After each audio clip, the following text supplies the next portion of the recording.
नमस्कार, आप देख रहे हैं एबीपी गंगा। मैं हूं स्नेहलता। वक्त हो चुका है इस वक्त उत्तर मांगे प्रदेश का।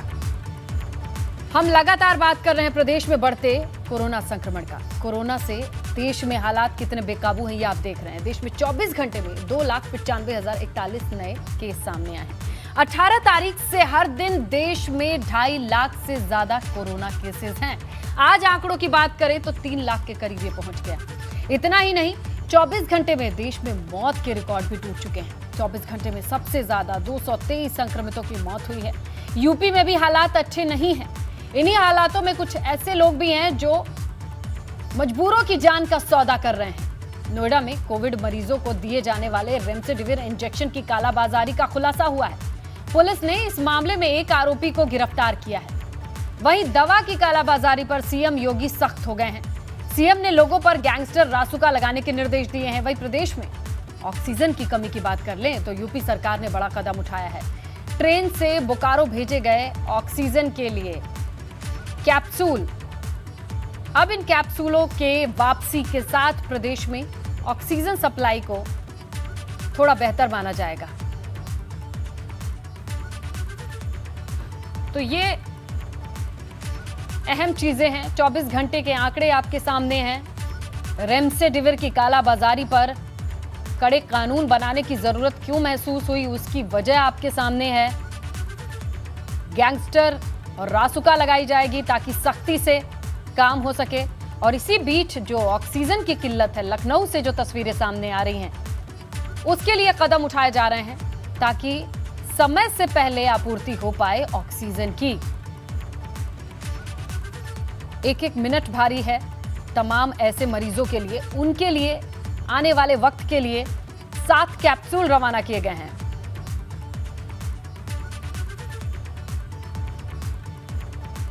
इन तमाम हालातों पर आज हम चर्चा करेंगे। हमारे साथ मेहमान भी जुड़े हैं। डॉक्टर नीलम मोहन है, सीनियर डॉक्टर चाइल्ड स्पेशलिस्ट हैं। नीलम जी, आपका स्वागत है।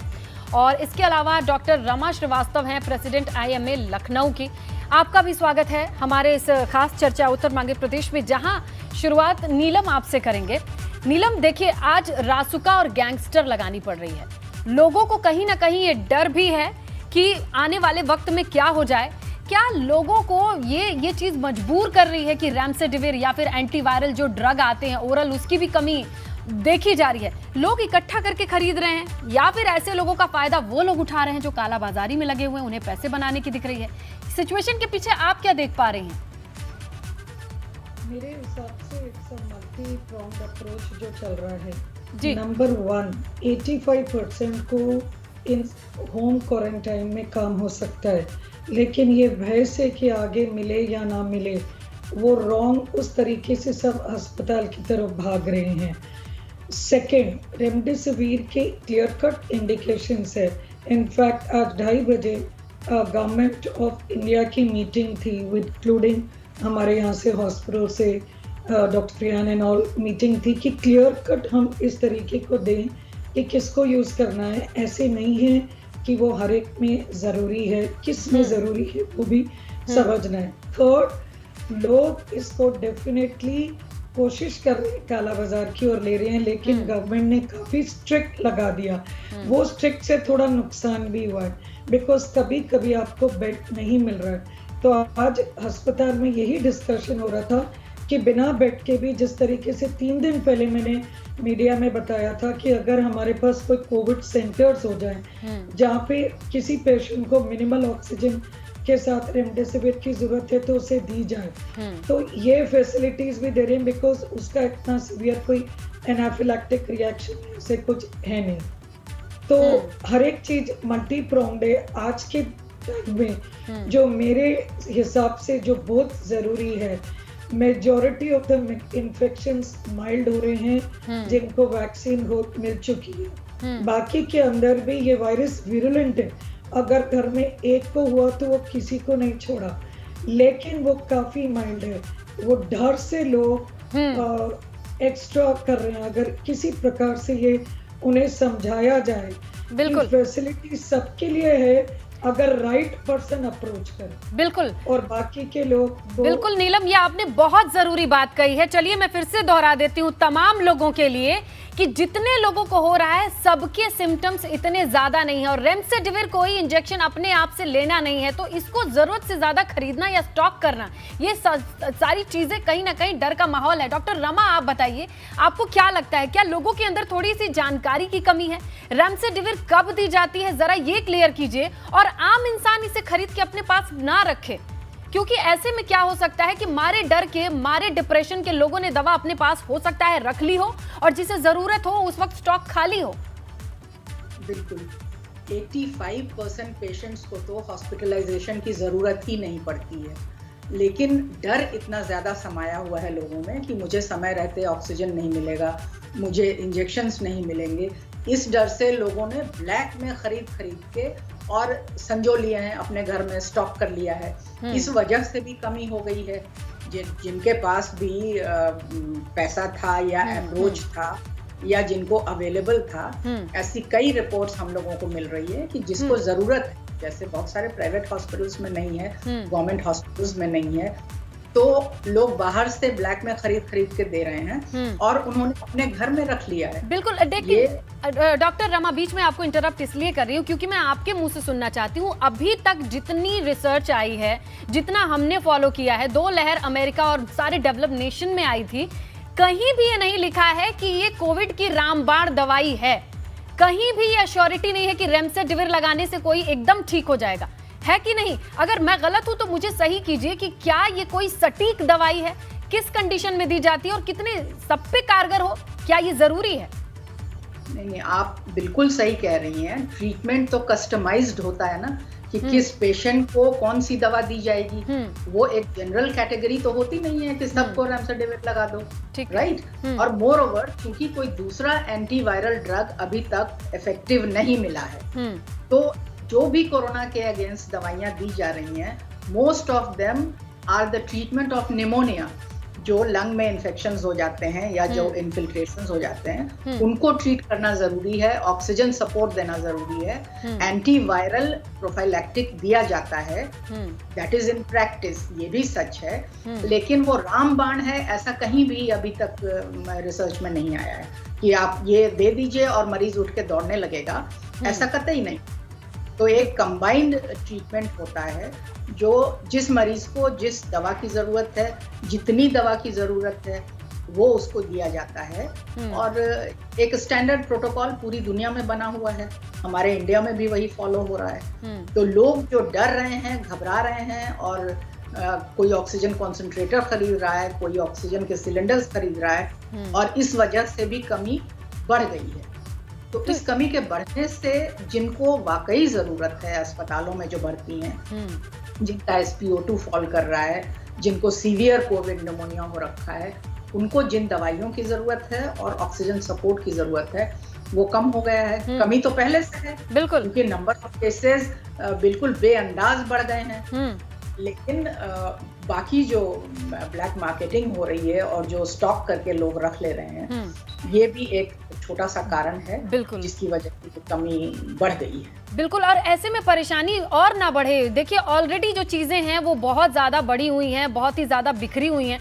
कम से कम छोटी मोटी जानकारी से तो लोग और भी ना बुरी करें, आप लोगों के ऊपर और जिम्मेदारी ना बढ़ा दें, प्रशासन का काम और ना बढ़ा दें कालाबाजारी और तमाम चीजों के स्टॉक करने के लिए। डॉक्टर नीलम, ये बताइए, कोई मल्टीविटामिन नहीं है जिसे आप स्टॉक कर लें या कालाबाजारी? आखिर कालाबाजारी तभी हो रही होगी ना कि जब डॉक्टर के लिखे बिना लोग अपनी मर्जी से खरीद के रख ले रहे हो।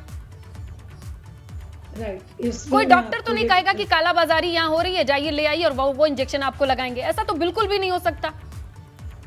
राइट, तो ये दवाई अभी सिर्फ हॉस्पिटल्स में दी जाती है, तो ऑब्वियसली जो ये खरीद के रख रहे हैं वो किस लिए रख रहे हैं, कैसे बेचना चाह रहे हैं, क्या कर रहे हैं, बिकॉज अगर वो पकड़े गए तो और मुसीबत में पड़ेंगे और किसी को यूज भी नहीं आएगी।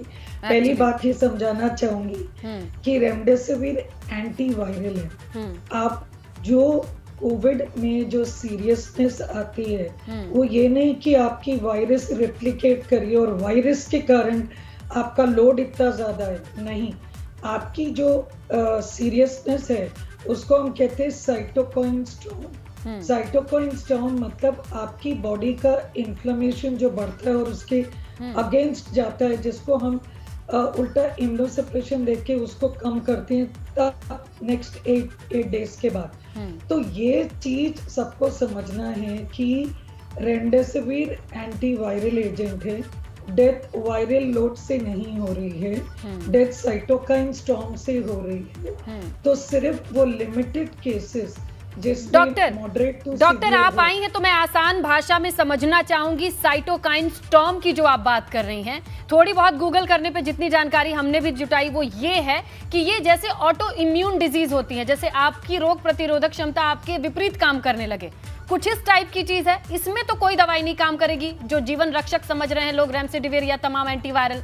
तो समझाइए इसे आसान भाषा में ताकि लोगों को अभी भी जानकारी रहे कि हल्के फुल्के अगर उनके सिम्टम आ रहे हैं तो एंटीवायरल लेने से या फिर इन चीजों को स्टॉक करने से उनका काम नहीं होगा। तो अभी भी जो गाइडलाइंस है उसके तरफ से रेमडेसिविर ओनली वो कंडीशन जिनको बहुत ज्यादा कोमॉर्बिडिटी फीचर्स है, जिनकी obesity, BMI more than 35, diabetes, kidney disease, liver या इम्यूनोसप्रेस्ड, ओनली उनके लिए है।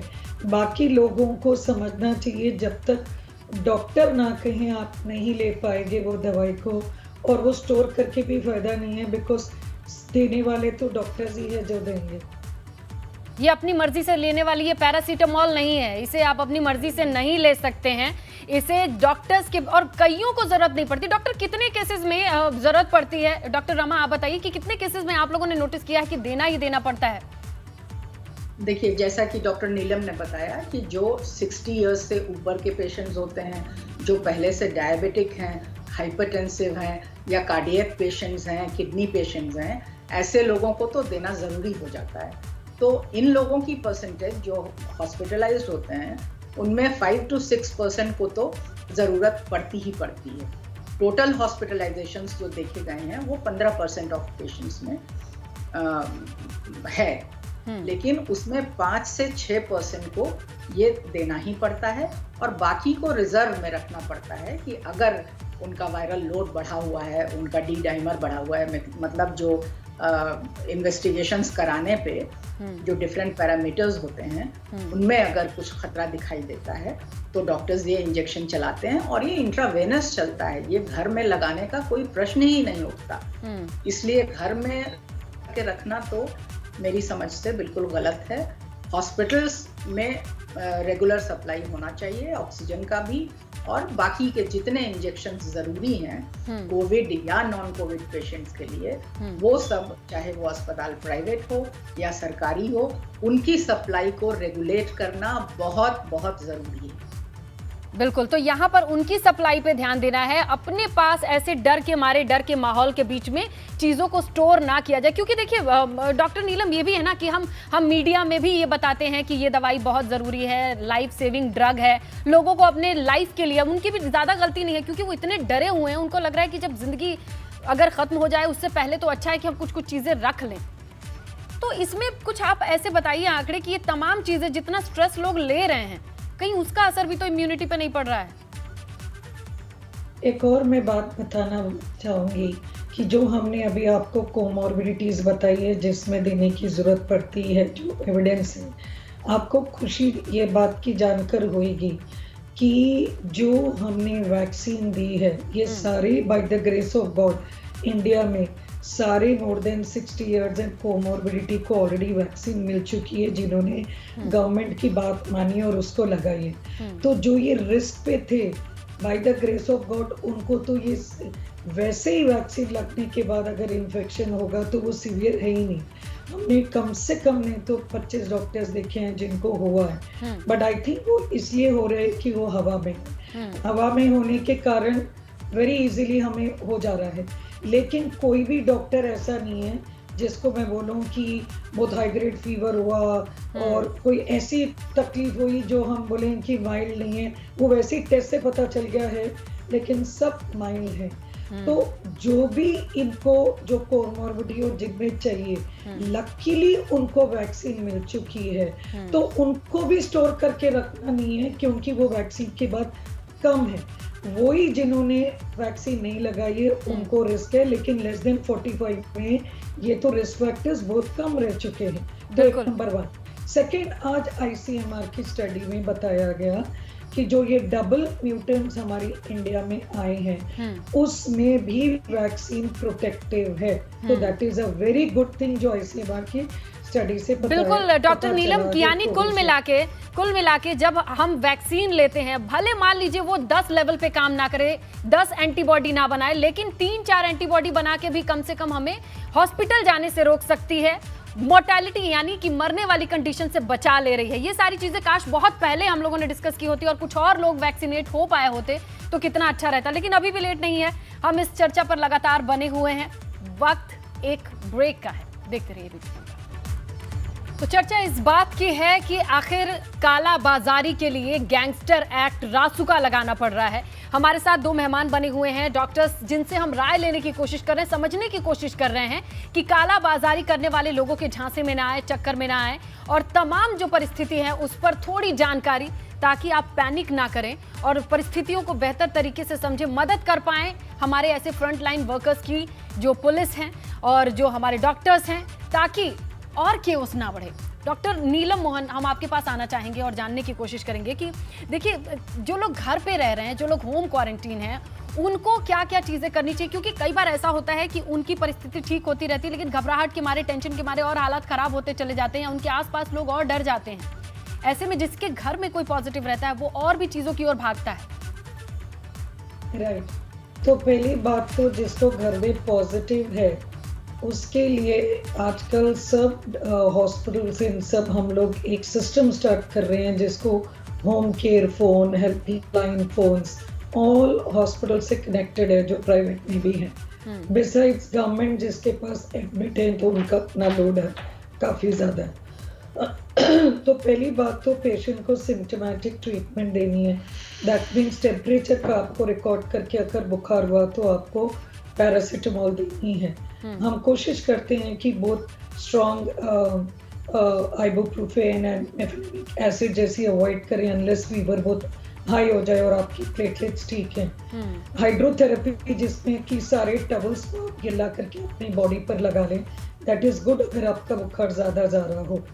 एंटी हिस्टामिन खांसी है तो हम खांसी की दवाई देते हैं, और simple multivitamin, vitamin C, D, ये सपोर्टिव ट्रीटमेंट कितना फायदा है, बट जनरली सब दे रहे हैं तो उसमें कोई नुकसान नहीं। लेकिन मेन चीज आपको याद रखनी है कि आपको ब्रीदिंग एक्सरसाइजेस करना है, जिसमें कि जैसे अनुलोम विलोम, डीप ब्रीदिंग, बलूनिंग, फुग्गे फैलाएं या कुछ, जिससे आपका डायफ्राम की एक्सरसाइज नीचे आपके खुले।